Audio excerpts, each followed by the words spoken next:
The morning sun cast long shadows across the cobblestone courtyard as Marcus and his three friends approached the massive iron gates of Buckingham Palace. They had traveled from Scotland specifically for this moment, armed with nothing but youthful arrogance and a misguided belief that rules didn't apply to tourists with cameras. Marcus Chen, 22 years old and fresh out of university, had always been the ringleader among his group.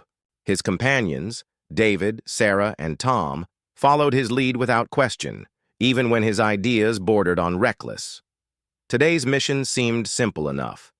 Get the perfect photograph with the famous Queen's Guard, no matter what it took. The four friends had spent the previous evening in a London pub, listening to locals share stories about the stoic guards who stood motionless for hours. Some patrons claimed the guards were just for show, unable to respond to tourists who got too close. Others whispered about strict protocols and serious consequences for those who crossed the line. Marcus dismissed these warnings as exaggerated, tales meant to scare visitors. As they reached the palace perimeter, Sarah noticed the crisp uniforms of the guards standing at attention. Their tall black bearskin hats and red tunics created an impressive sight against the ornate palace backdrop. Several other tourists maintained a respectful distance, taking photographs from behind the designated barriers. But Marcus had different plans. He pulled out his expensive camera and studied the scene with the calculating eye of someone who believed he could outsmart centuries of royal protocol. The morning crowd was still relatively thin, which he saw as the perfect opportunity to execute his scheme. David shifted nervously beside him, sensing trouble brewing. He had known Marcus since childhood and recognized that particular gleam in his friend's eyes, the same look that had gotten them detained at the airport in Barcelona and nearly arrested at a music festival in Edinburgh. Tom, ever the follower, was already checking his phone to ensure he could capture everything on video. He had gained a modest following on social media by documenting their various adventures and misadventures across Europe. This promised to be their most ambitious content yet. Sarah, the only one with any common sense in the group, tried to voice her concerns about the wisdom of their planned approach. She had researched the palace beforehand and knew about the armed police presence and sophisticated security systems protecting the royal residence. Marcus ignored her protests and began explaining his strategy. He had observed the guards' patterns during their walk around the palace grounds and identified what he believed were weaknesses in their positioning. His plan involved creating a distraction while he slipped past the barriers for close-up photographs. The irony wasn't lost on any of them that Marcus, despite his Chinese heritage and British citizenship, had never shown much interest in royal history or traditions. His motivation was purely about social media fame and bragging rights among their university friends back home. As they positioned themselves near the main entrance, other tourists began to gather, sensing something interesting was about to unfold. An elderly American couple with matching Union Jack t-shirts started recording with their tablet, expecting nothing more than typical tourist photography. The guards remained perfectly still, their discipline evident in every fiber of their being. These weren't actors or performers, but highly trained soldiers with years of experience dealing with every type of visitor imaginable. Their apparent stillness masked an acute awareness of everything happening within their vicinity. Marcus checked his camera settings one final time and looked at his friends with a confident grin. He had no idea that his actions over the next few minutes would not only ruin their London vacation, but also create a diplomatic incident that would follow them for years to come. The palace's sophisticated surveillance system was already tracking their movements, and plainclothes security officers had begun positioning themselves strategically throughout the crowd. What started as a simple desire for the perfect photograph was about to escalate into a confrontation that would test the limits of royal protocol and international relations. The morning's peaceful atmosphere was about to shatter, and four young tourists were about to learn a harsh lesson about respect, tradition, and consequences. Marcus made his move just as the crowd reached its thickest point during the morning changing of the guard ceremony. He ducked under the rope barrier, while David created a commotion by pretending to trip and spill his coffee on nearby tourists. The distraction worked perfectly, drawing attention away from Marcus as he approached the nearest guardsman. Guard William Thompson had been serving in the Grenadier Guards for 6 years and had seen every type of tourist behavior imaginable. But something about this young man's determined stride and expensive camera equipment triggered his training instincts. Thompson's eyes, barely visible beneath his bearskin hat, tracked Marcus's every movement without betraying any emotion. Sarah watched in horror from behind the barrier as Marcus positioned himself directly in front of the guard, close enough to touch the pristine red tunic. She grabbed Tom's arm, trying to stop him from filming, but he was already broadcasting live to his social media followers who were encouraging increasingly bold behavior through their comments. The crowd began to murmur as Marcus raised his camera and started taking rapid-fire photographs from mere inches away from the guard's face. Some tourists applauded, thinking this was part of the official ceremony, while others sensed the growing tension and began backing away from the scene.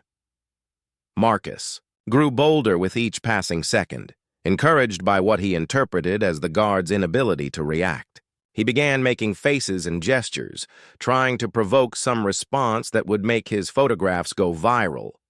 His university friends back in Edinburgh were watching the live stream and commenting enthusiastically, completely unaware of the serious breach of protocol unfolding. Guard Thompson's training kicked in as Marcus reached out to touch his ceremonial sword. In one fluid motion that demonstrated years of discipline and preparation, Thompson shifted his rifle and issued a clear, authoritative command for Marcus to step back immediately. His voice cut through the crowd noise like a blade, causing everyone in the vicinity to freeze. The transformation was immediate and terrifying. The stoic, decorative figure that tourists expected suddenly became a formidable soldier defending his post. Marcus stumbled backward, finally realizing that he had seriously miscalculated the situation, but his retreat came too late to avoid consequences. Plainclothes security officers who had been monitoring the situation from strategic positions throughout the crowd moved in swiftly. Within seconds, Marcus found himself surrounded by professionals who had been trained to handle exactly this type of security breach. Their coordinated response demonstrated the sophisticated protection systems that most visitors never realized existed. David, still trying to maintain the charade of an innocent tourist, attempted to slip away through the crowd, but found his path blocked by another officer who had been tracking the group's movements since their arrival. His coffee-spilling distraction had been noted and filmed by multiple security cameras positioned throughout the palace grounds. Tom, meanwhile, continued filming everything, believing that documenting the confrontation would somehow protect them or provide evidence of their innocence. He had no understanding of how his live broadcast was actually providing real-time intelligence to security forces and creating a permanent record of their planned disruption. Sarah tried to distance herself from her friends, claiming she was just an innocent bystander caught up in their scheme. But the security team had been watching all 4 of them from the moment they arrived, noting their coordinated positioning and suspicious behavior patterns that clearly indicated premeditation. The elderly American couple with the Union Jack shirts found themselves inadvertently caught in the security response as officers worked to control the scene and separate genuine tourists from potential threats. Their tablet recording would later become crucial evidence in understanding the full scope of the incident. Guard Thompson returned to his position with the same disciplined composure he had maintained throughout his service, but the damage to protocol and security had already been done. His response had been textbook perfect, demonstrating exactly why the Queen's Guard maintained their reputation for unwavering professionalism under pressure. As Marcus was led away from the guard post, he finally began to comprehend the seriousness of what had just occurred. The excited comments from his social media followers suddenly seemed childish and irrelevant compared to the stern faces of the security officers surrounding him. His dream of viral fame was about to become a nightmare of legal consequences and international embarrassment. The security team efficiently separated the four friends into different areas of the palace compound for individual questioning. Marcus found himself in a sterile interview room facing Detective Inspector Patricia Walsh, a veteran of the Metropolitan Police's Royal Protection Unit who had dealt with countless security breaches over her 20-year career. Detective Walsh methodically reviewed the evidence captured by the palace's extensive surveillance network. The high-definition cameras had recorded not only Marcus's actions, but also the coordinated behavior of his entire group from the moment they approached the palace gates. Their planning discussion, visible through lip-reading analysis, clearly demonstrated premeditation rather than spontaneous tourist behavior. Marcus attempted to downplay the incident as harmless fun, insisting that he meant no disrespect to the crown or the guard. His nervous laughter and casual dismissal of the situation only strengthened the detective's assessment that he fundamentally misunderstood the gravity of his actions. The palace wasn't just a tourist attraction, but an active royal residence with security protocols developed over centuries of protecting the monarchy. Meanwhile, David faced questioning about his role as the distraction coordinator. His coffee spilling performance had been captured from multiple angles, clearly showing the calculated timing of his actions to coincide with Marcus's barrier breach. The investigating officer presented him with frame-by-frame analysis, proving their coordinated effort, making any claims of coincidence impossible to maintain. Tom's situation proved most complicated because his live social media broadcast had been viewed by thousands of people worldwide, including several known security threats who had been monitoring royal activities online. His innocent desire for viral content had inadvertently provided real-time intelligence to individuals on various government watch lists, turning his footage into a potential national security concern. Sarah's attempts to claim innocence crumbled when investigators revealed text messages she had sent the previous evening, helping to research the palace layout and guard schedules. Her phone contained screenshots of palace maps and detailed timing information that contradicted her story of being an unwilling participant dragged along by her friend's spontaneous idea. The questioning revealed disturbing details about their preparation that elevated the incident beyond simple tourist misbehavior. They had spent hours researching guard positions, shift changes, and security blind spots using publicly available information combined with reconnaissance from their morning walk around the palace perimeter. Detective Walsh explained that their actions constituted multiple serious offenses under British law, including breach of security at a protected site, public order violations, and potentially even charges related to threatening royal security. The legal framework protecting royal residences had been strengthened significantly following various security incidents over the decades. Marcus's confidence finally cracked when he learned that his actions had triggered a comprehensive security review that would cost taxpayers thousands of pounds and potentially lead to permanent changes in public access policies. What he had viewed as harmless rebellion was being treated as a test case for royal protection protocols in the digital age. The investigation team discovered that Tom's social media following included several individuals with concerning histories of royal obsession and anti-monarchy sentiments. His live broadcast had unintentionally provided these followers with detailed intelligence about guard positions, response times, and security procedures that could be used for more serious future attempts. David learned that his background in engineering, combined with his systematic approach to creating the distraction, had raised red flags about potential surveillance or intelligence-gathering activities. Investigators were required to explore whether the group's actions masked more sinister motives than simple social media attention-seeking. Sarah faced the additional complication that her part-time job at a travel agency had given her access to information about high-profile clients, including minor members of the royal family. Although unrelated to the current incident, this connection required additional security screening to ensure no broader conspiracy existed. As the hours of questioning continued, the four friends began to realize that their morning adventure would have consequences extending far beyond their London vacation. The legal system they had stumbled into operated with the kind of thoroughness and seriousness that their university experiences had never prepared them to handle.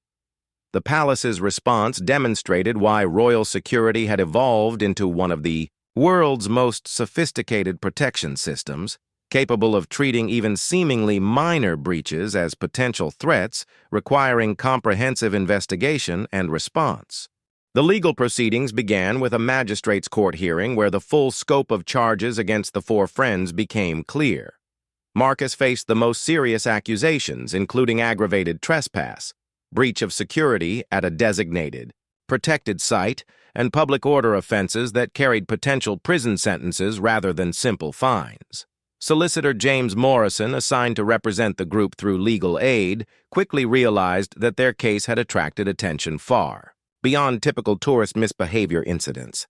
The Crown Prosecution Service was treating this as a precedent-setting case for social media-era security breaches, with implications for how similar future incidents would be handled. The courtroom was packed with journalists from both British and international media outlets who recognized the broader significance of young tourists challenging centuries-old royal protocols in the age of viral content. Their story had already been picked up by news organizations worldwide, turning their personal legal troubles into a public examination of tradition versus modern behavior. Marcus's parents flew in from Edinburgh, horrified to discover that their son's university antics had escalated into international headlines. His father, a respected accountant, found himself fielding calls from reporters wanting family statements about raising a child who would disrespect British institutions so publicly and deliberately.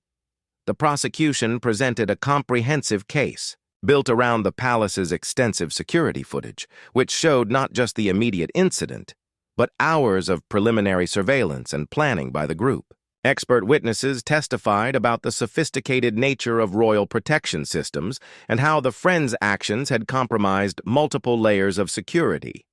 David's engineering background became a significant factor when prosecutors suggested that his technical knowledge had been used to identify security vulnerabilities and plan their approach systematically. His academic record, previously a source of pride, now worked against him as evidence of his capability for sophisticated planning and execution.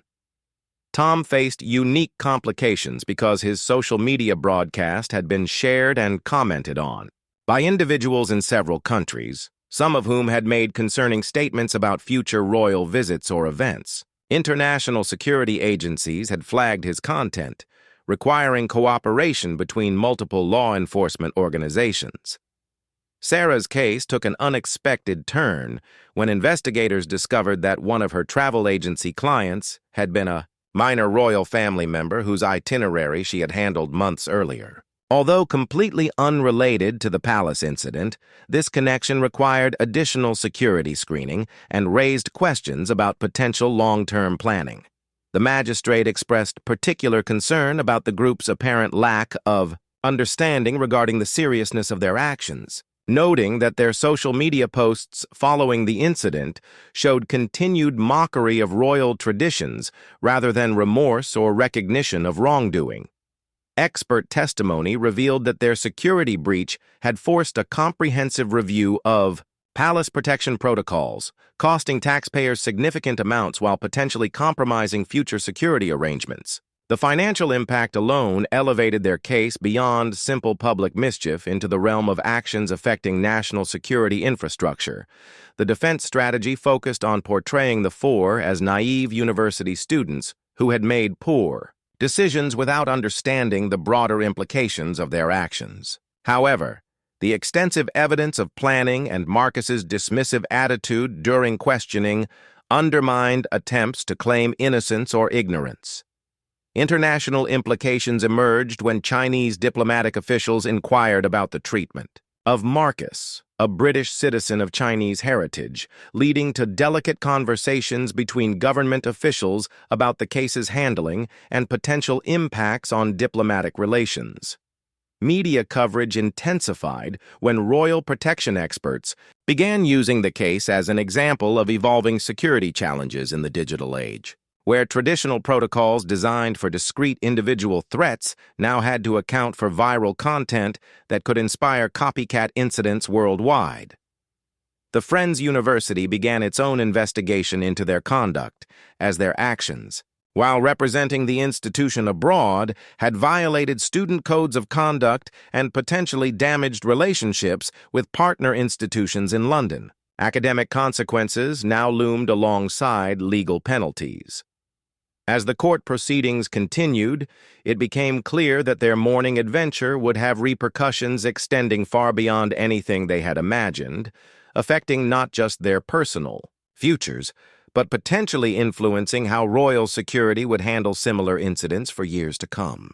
The sentencing hearing revealed the full extent of consequences awaiting the four friends, with Judge Catherine Hartwell delivering verdicts that would reshape their lives permanently.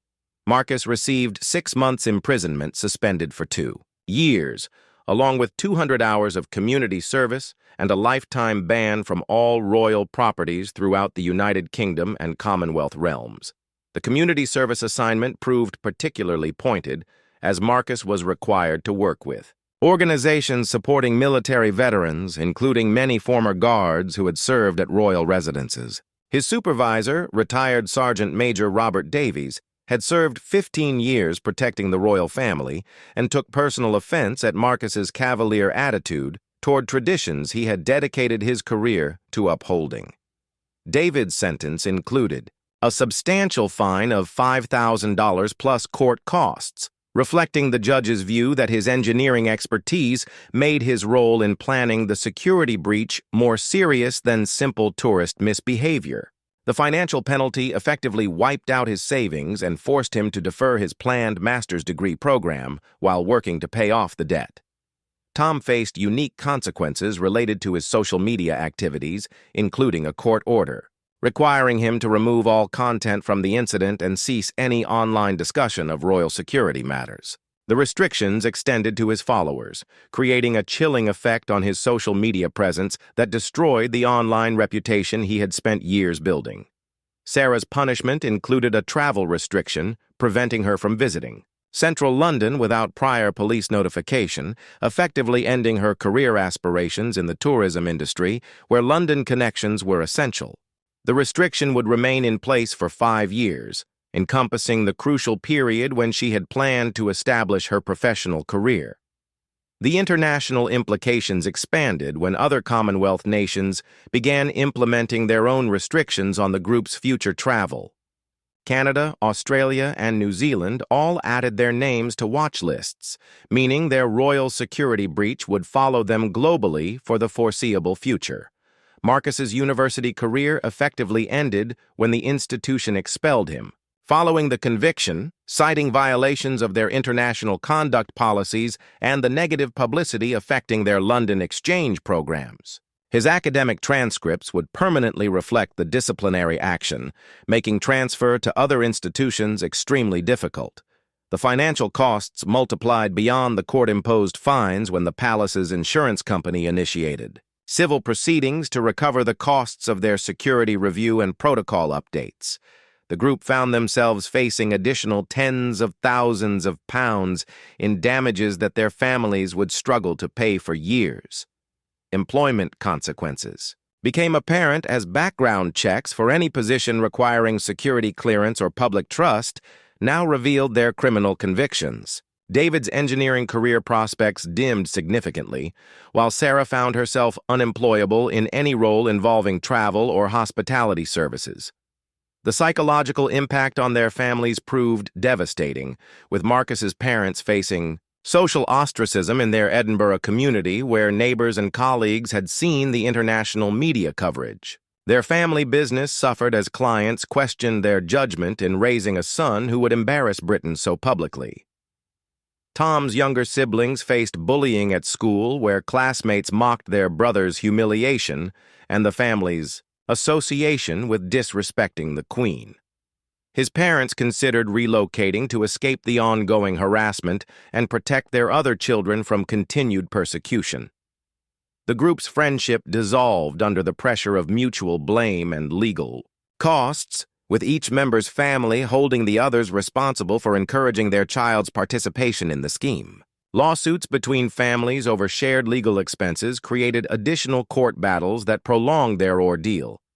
Media attention continued long after the sentencing, with their case becoming a standard reference point for discussions about respect for British institutions and the consequences of social media-driven behavior. Their names appeared regularly in articles about tourist misconduct and security challenges in the digital age. Professional security consultants began using their case in training materials, showing how apparently harmless tourist antics could mask more serious security vulnerabilities and demonstrating the importance of treating all breaches seriously, regardless of apparent motivation or sophistication level. The broader policy implications led to stricter enforcement of security perimeters at all royal residences, reducing public access and creating more barriers between tourists and the ceremonies they traveled to witness. Their actions had effectively diminished the experience for countless future visitors who would face more restrictive viewing conditions. 5 years after the incident, the long-term consequences of that morning's reckless decision continued to shape every aspect of the four friends' lives in ways they never could have imagined. Marcus, now working in a dead-end warehouse job in Glasgow, remained unemployable in any position requiring security clearance or public trust, his engineering degree essentially worthless due to his criminal record.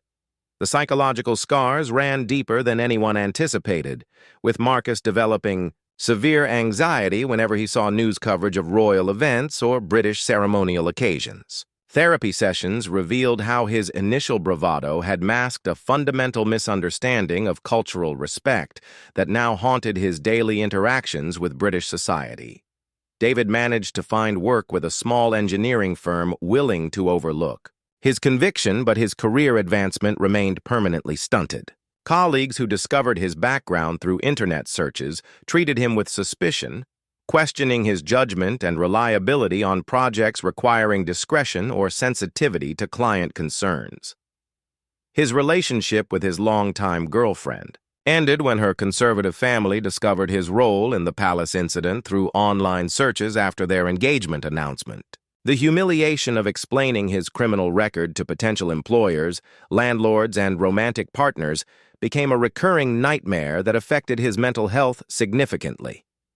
Tom's social media career never recovered from the content restrictions and loss of credibility following the incident. His attempt to rebuild his online presence failed repeatedly as followers associated his name with the royal security breach, viewing him as someone who exploited serious situations for personal gain rather than genuine content creation. He eventually found work in a local electronics store, far from his dreams of internet fame and influence. The irony wasn't lost on him that his viral moment had achieved exactly the opposite of what he intended, making him infamous rather than celebrated and destroying rather than building his online reputation. Sarah's travel restrictions finally expired, but the years of career stagnation had left her far behind peers who had advanced in the tourism industry while she remained trapped in retail positions. Her expertise had become outdated, and potential employers questioned the gap in her professional development during the restriction period. The financial burden persisted as well, with legal fees and civil damages continuing to affect her family's economic stability. Her parents had borrowed against their home to pay her share of the costs, creating ongoing family tension and guilt that strained relationships even years after the original incident. The broader impact of their case continued to influence royal security policies, with their precedent cited in training materials and policy documents used throughout the Commonwealth. Security experts regularly reference their incident when explaining to new personnel why seemingly minor breaches required serious responses and thorough investigation. Educational institutions began using their story as a case study in courses about cultural sensitivity, international law, and the consequences of social media behavior. Students studying abroad programs received specific warnings about respecting host country institutions, with the Four Friends experience serving as a cautionary tale about cultural misunderstandings. The palace's response to their breach had indeed led to permanent changes in public access policies, with barriers placed further from guard positions and additional restrictions on tourist photography that affected millions of future visitors. Their moment of poor judgment had literally reshaped how people could experience one of Britain's most important cultural sites. International diplomatic protocols also evolved to address similar incidents involving foreign nationals or dual citizens, with their case providing a framework for handling cultural breaches that crossed national boundaries while maintaining respect for sovereignty and legal independence. Guard William Thompson, whose professional response had been exemplary throughout. The incident received commendation for his handling of the situation and went on to train other guards in protocols for dealing with security breaches in the social media age. His career actually benefited from the incident, though he never sought recognition for simply doing his duty. The four friends occasionally encountered each other in Edinburgh or Glasgow, their shared experience creating an awkward bond of mutual regret and understanding. None had fully recovered from the consequences of that morning's decision, and all carried the weight of knowing their youthful arrogance had damaged not just their own futures, but also affected countless others who would face stricter restrictions at royal sites. Their story served as a permanent reminder that in an interconnected world where actions could be broadcast instantly to global audiences, the consequences of disrespecting established institutions and cultural traditions extended far beyond individual punishment to affect families, communities, and even international relations in ways that no amount of regret could undo.